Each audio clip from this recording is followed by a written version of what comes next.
दोस्तों, आज मैं आपको जो कहानी सुनाने जा रहा हूं वो किसी फिल्म की कहानी नहीं है। ये सच में एक परिवार के साथ बीती थी और जब रोशनी ने मुझे ये सब सुनाया तो सुनते सुनते मेरे हाथ ठंडे पड़ गए। एक हंसता खेलता खानदान, 40 लोगों का भरा पूरा परिवार कैसे एक एक करके मौत के अंधेरे में समाता चला गया, ये जानने के बाद शायद आप भी रात को अकेले सोने से पहले एक बार जरूर सोचेंगे। रोशनी मेरठ के एक पुराने इलाके की रहने वाली थी। उनका सिंधी परिवार एक बड़ी जॉइंट फैमिली था, जहां कभी 40 लोग एक ही छत के नीचे रहते थे। उनके पापा का जूते चप्पल का कारखाना घर के नीचे वाले फ्लोर पर चलता था और उसी कारखाने के एक कोने में एक बहुत पुराना पीपल का पेड़ खड़ा था। मोहल्ले में कहा जाता था कि उस पेड़ पर किसी पीर बाबा का वास है और रात ढलने के बाद उस तरफ कोई नहीं जाता था। ये बात है साल 2016 की, जब सब कुछ अच्छा चल रहा था और किसी को अंदाजा भी नहीं था कि उनके अपने घर के अंदर ही एक तूफान पल रहा है। रोशनी के पापा घर के सबसे बड़े थे। पूरे खानदान की डोर उन्हीं के हाथ में थी और दादा दादी हर फैसला उन्हीं से पूछकर लेते थे। शायद यही बात बाकी चाचा ताऊ और उनकी औरतों को अंदर ही अंदर जलाती रहती थी। फिर एक रात से अजीब चीजें शुरू हुईं। पापा कारखाना बंद करके ऊपर गहरी नींद सो जाते, पर सुबह उठते ही पूरा परिवार सन्न रह जाता, क्योंकि उनकी खिड़की के नीचे कभी कच्चे मांस के टुकड़े पड़े मिलते, कभी बिखरे चावल तो कभी किसी का फेंका हुआ पानी। पापा को रात भर कुछ पता नहीं चलता था, पर सब जानते थे कि कोई है जो अंधेरे में खिड़की से ये सब उनके ऊपर फेंकता रहता है। फिर पापा ने एक के बाद एक ऐसे फैसले लिए जो आज भी समझ नहीं आते। सबसे पहले उन्होंने उसी पीपल के पेड़ के ठीक बगल में मजदूरों के लिए वॉशरूम बनवा दिया और उस दिन के बाद जैसे उस घर की किस्मत ने मुंह मोड़ लिया। थोड़े ही महीनों में इतना अच्छा चलता कारखाना घाटे में चला गया और एक दिन उसका दिवाला निकल गया। घर के बहुत से लोग अंदर ही अंदर खुश थे कि पापा बर्बाद हो रहे हैं, पर तभी एक उड़ती उड़ती खबर आई कि कारखाने में किसी ने काली क्रिया करवाई है और इसमें घर के ही किसी अपने का हाथ है। इसके बाद घर में मौतों का जो सिलसिला शुरू हुआ वो रुकने का नाम ही नहीं ले रहा था। सबसे पहले सबसे बड़ी चाची की अचानक मौत हो गई। उनकी एक छोटी सी बेटी थी, इसलिए चाचा ने बच्ची के सहारे के लिए दूसरी शादी कर ली, पर मुश्किल से 1 साल बाद वो मासूम बच्ची भी ऑर्गन फेलियर से चल बसी। जैसे मां गई थी, ठीक वैसे ही बेटी भी चली गई। रोशनी कहती हैं कि असली डर तो अब शुरू हुआ था। शाम ढलते ही सब अपने कमरों में दुबक जाते, क्योंकि वो मरी हुई बच्ची उन्हें घर के अलग अलग कोनों में घूमती दिखाई देने लगी थी। कभी सीढ़ियों पर, कभी छत की मुंडेर पर, तो कभी किसी बंद कमरे के दरवाजे के पीछे चुपचाप खड़ी। उधर पापा के सिर पर कर्ज का पहाड़ चढ़ता जा रहा था। उनकी तबीयत बिगड़ने लगी, अस्थमा हो गया और चलते चलते अचानक बेहोश होकर गिर पड़ते। कई बार वो सीढ़ियों से गिरे और हर बार उठकर बस एक ही बात कहते कि मुझे किसी ने पीछे से धक्का मारा था। फिर एक दिन पापा के एक पुराने मुसलमान दोस्त उनसे उधार लेने आए, पर पापा की हालत देखते ही वो एक पल में समझ गए कि माजरा कुछ और है। उन्होंने रोशनी की मम्मी से साफ कह दिया कि इनके ऊपर काला जादू है और उनकी पत्नी, जो उतारे का काम करती थी, उनके पास इन्हें ले चलो। उस औरत ने देखते ही बता दिया कि इनके ऊपर मारण क्रिया हो रखी है, यानी इन्हें मारने के लिए जादू किया गया है। और सबसे डरावनी बात यह कि करवाने वाला घर का ही कोई अपना है। उसने अपनी तरफ से उतारा किया, आयतें पढ़ी और पापा को एक ताबीज देकर भेज दिया। ऐसा लगा जैसे अब सब ठीक हो जाएगा, पर असल में मौत का खेल तो अब शुरू हुआ था। पापा संभलने लगे, काम दोबारा खड़ा करने की सोची, पर तभी रोशनी के भाई साहिल का बहुत बुरा एक्सीडेंट हो गया और वो सीधा बिस्तर पर आ गए। 3-4 महीने में वो मुश्किल से ठीक हुए ही थे कि एक दिन रसोई में अचानक आग लग गई और साहिल बुरी तरह झुलस गए। इसके बाद साहिल को एक अजीब बीमारी ने घेर लिया। उनके पूरे चेहरे पर छाले निकल आए और वो दिन रात अपने मुंह पर एक चादर ओढ़े पड़े रहते। घर में जब भी पूजा पाठ होता या कोई अगरबत्ती जलाता तो साहिल बुरी तरह चिल्लाने लगते, बार बार कहते, बंद करो, मुझे जलन हो रही है। घर वालों को लगा कि छालों की वजह से तकलीफ होती होगी, इसीलिए लगभग 1 महीने तक किसी ने उन्हें छेड़ा ही नहीं और वो बस उसी अंधेरी चादर में गुम पड़े रहते। कुछ समय बाद घर में एक जागरण रखा गया क्योंकि एक कजिन की शादी पास आ रही थी और दूर दूर से रिश्तेदार आने वाले थे। कुछ लोगों ने कहा कि सहिल को भी नीचे लाओ, भगवान के दर्शन करवाओ, शायद सब ठीक हो जाए। बहुत मनाने पर वो भारी कदमों से नीचे चलने को राजी हुए, पर जैसे ही वो सीढ़ियों के पास पहुंचे, सहिल ने इतनी भयानक चीख मारी कि रोशनी कहती है, उस पल मेरी तो जान ही निकल गई थी। वो चीख कर उल्टे पांव अपने बिस्तर पर भागे और सारे रिश्तेदार ऐसे तितर बितर हुए जैसे वहां कोई बम फट गया हो। पापा, जो इन सब चीजों से गुजर चुके थे, उनके पास हमेशा नमाज और जमजम का पानी रहता था। उन्होंने आयतें पढ़कर सहिल के ऊपर पानी छिड़का तो सहिल ने झटके से चादर उठाई, सीधे पापा के मुंह के सामने आकर बोले, तू इसे बचाएगा? तू नहीं बचा पाएगा, मैं इसे अपने साथ लेकर जाऊंगा। इतना कहकर वो फिर लेट गए और उस कमरे में हर इंसान का खून जैसे ठंडा पड़ गया। अगली सुबह पापा पूरे जोश में जमजम का पानी लेकर सहिल के कमरे में गए, पानी छिड़का और बोले, उठ, मैं देखता हूं तू कौन है। सहिल झटके से उठे, चादर फेंकी और फुसफुसाए, मैंने मना किया था ना, मुझे मत छेड़ो। और फिर उसने एक ऐसी हरकत की जिसे याद करके आज भी रोशनी की रूह कांप जाती है। उसी कमरे में एक 40 दिन की मासूम बच्ची सो रही थी। सहिल ने उसे गोद में उठाया, दूर रखा एक चाकू उठाया और बर्फ जैसी ठंडी आवाज में बोला, कर दूं इसका काम?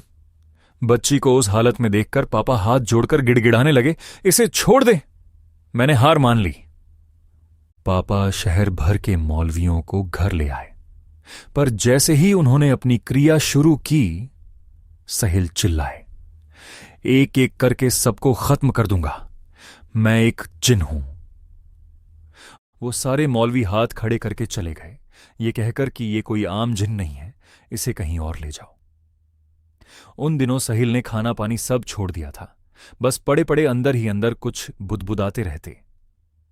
एक रात पापा ने फिर पानी मारा तो सहिल ने अचानक उनकी गर्दन पकड़ी और सीधा दीवार से जा भिड़ाया और बोला, तेजाब मारना बंद कर, वरना मैं इस परिवार के एक एक इंसान को मार दूंगा। अगले ही दिन उस कजिन की शादी थी और सबको बस में दूसरे शहर जाना था। पापा ने पूरा दम लगाकर एक तजुर्बेकार मौलाना को बुलाया, जिसने आते ही ऐसी बात कही कि सबके होश उड़ गए। ये एक जिन नहीं, ये तो 2 जिन हैं। उसके इशारा करते ही सहील के चेहरे पर अजीब सी मुस्कान आ गई। वो उठ बैठे और मौलाना को बड़े अदब से सलाम करके बोले, आपने मुझे पहचान लिया? तब पता चला कि ऊपर वाले ने सहील को बचाने के लिए एक अच्छा जिन भी भेज रखा था। वो अच्छा जिन बोला कि ये बुरा जिन इस लड़के को बहुत तड़पाता है, पर यह कभी हार नहीं मानता और अपने परिवार को बचाने के लिए इसने इस बुरे जिन को किसी और पर हावी नहीं होने दिया। पर तभी कुछ रिश्तेदार बोल पड़े कि ये सब पाखंड है और उस अच्छे जिन को ये बेइज्जती चुभ गई। वो बोला, कोई बात नहीं, मैं इसे बचा लूंगा, तुम इसे शादी में ले जाओ। और इतना कहकर वो चला गया। मौलाना ने उन रिश्तेदारों को खूब डांटा कि वो जिन इलाज बता सकता था, पर तुमने अपनी जुबान से उसे वापस भेज दिया। जाने से पहले मौलाना ने पापा के जमजम के पानी में कुछ पढ़कर फूंक मारी और कहा, बेफिक्र होकर जाओ, ये शादी निपट जाएगी। सारा परिवार बस में बैठा, पर रास्ते में बस अचानक एक जगह जाकर रुक गई और लाख कोशिश के बाद भी आगे नहीं बढ़ी। और वो जगह थी चंदनपुर बालाजी धाम। तभी सहील के अंदर से वो अच्छा जिन फिर बोला, चलो सब उतरो, ये बस तब तक नहीं चलेगी जब तक चंदनपुर बालाजी के दर्शन नहीं कर लोगे, और इसका इलाज भी यहीं होगा। अंदर एक बाबा पहले से जैसे उन्हीं का इंतजार कर रहे थे। सहील को बिठाया गया और बाबा ने अपनी क्रिया शुरू की तो सहील चीखते जाते, नहीं जाऊंगा, बंद कर दो सब कुछ। बाबा ने अचानक बस इतना कहा, निकल जा इसके शरीर से। और जैसे ही सहील के चेहरे से चादर हटी, उनकी आंखें खून जैसी लाल थीं। उन्होंने एक बार इधर उधर देखा और फिर झटके से बेहोश हो गए। बाबा ने उन्हें बाहर भेजा, जहां उन्हें एक और बाबा मिले। जो शायद किसी और ही शक्ति का रूप थे। उन्होंने कहा, इसे सुलेमानी तलवार छुआ दो, या तो ये मर जाएगा या बच जाएगा, पर बचने के चांस ज्यादा हैं क्योंकि इसके अंदर का अच्छा जिन इसकी रक्षा कर रहा है। जब सहिल को सुलेमानी तलवार छुआई गई तो वहां खड़े सबने अपनी आंखों से देखा सहिल के अंदर से एक काला धुआं निकला और हवा में घुलकर गायब हो गया। वो बुरा जिन आखिरकार हार मानकर जा चुका था। सहिल वहीं बैठ गए और तभी वो अच्छा जिन आखिरी बार बोला कि अब मेरी उम्र बहुत हो चुकी है, मेरी शक्तियां कमजोर पड़ रही हैं, मैं ज्यादा देर इसकी रक्षा नहीं कर पाऊंगा। उसने घर वालों को एक दुआ देकर कहा कि जब भी जरूरत हो इसे पढ़ लेना। तभी अचानक उस जिन के छोटे छोटे बच्चे सहील के शरीर में आ गए और प्यारी सी आवाज में बोले, अब्बू को जाने दो, अब्बू रोजे पर हैं, बहुत भूखे हैं। इतना कहकर वो बच्चे चले गए और अच्छा जिन भी विदा हो गया। शादी निपटाकर सब उसी मौलाना के पास पहुंचे। उसने एक ताबीज देकर सख्ती से कहा कि इसे सिर्फ सहिल की शादी के वक्त ही खोलना, और फिर वो राज खोला जिसने सबकी रूह कंपा दी। ये सब करने वाली कोई और नहीं बल्कि घर में जो दूसरी चाची आई थी वही थी। वो बच्ची जो ऑर्गन फेलियर से मरी थी और वो पहली वाली चाची, दोनों को उसी ने रास्ते से हटाया था क्योंकि उसकी हमेशा से चाचा पर नजर थी। उसका तो पूरा खानदान ही बरसों से काला जादू करता आया था, इसलिए उसका किया जादू आसानी से टूटता नहीं था। मौलाना ने बताया कि सहिल तक ये काला जादू उस चाची ने सफेद मिठाई में मिलाकर पहुंचाया था। सहिल के ऊपर भी एक तरह की मारण क्रिया थी और वो औरत जब चाहती, जिस पर चाहती, अपना जिन छोड़ देती थी। ये तो सहिल की किस्मत अच्छी थी और ऊपर वाले का हाथ था कि वो बच गया, वरना उसे मारने की पूरी तैयारी हो चुकी थी। वक्त बीता और सहिल की शादी का दिन आया। जैसे ही उन्होंने वो ताबीज खोला, घर पर मानो फिर से मौत मंडराने लगी। शादी में रोशनी की बुआ नाच रही थी कि अचानक उन्हें ब्रेन हैमरेज हुआ और वो वहीं खत्म हो गई। उसके 3 महीने में दूसरे चाचा चल बसे और उसके 3 महीने बाद वहीं दूसरी चाची भी मर गई और हालत ये हो गई कि घर में जब भी कोई फंक्शन आता, उस घर का एक इंसान जरूर मौत के मुंह में चला जाता। पर वो चाची इतने पर भी नहीं रुकी। रोशनी का एक कजिन एक दिन यूं ही बैठा था कि अचानक उसने मुंह ऊपर उठाया और बोला, अब मैं इसे लेकर जाऊंगा, मैं फिर से आ गया हूं। पापा ने तुरंत जमजम का पानी मारकर आयतें पढ़ी तो वो जिन भाग गया।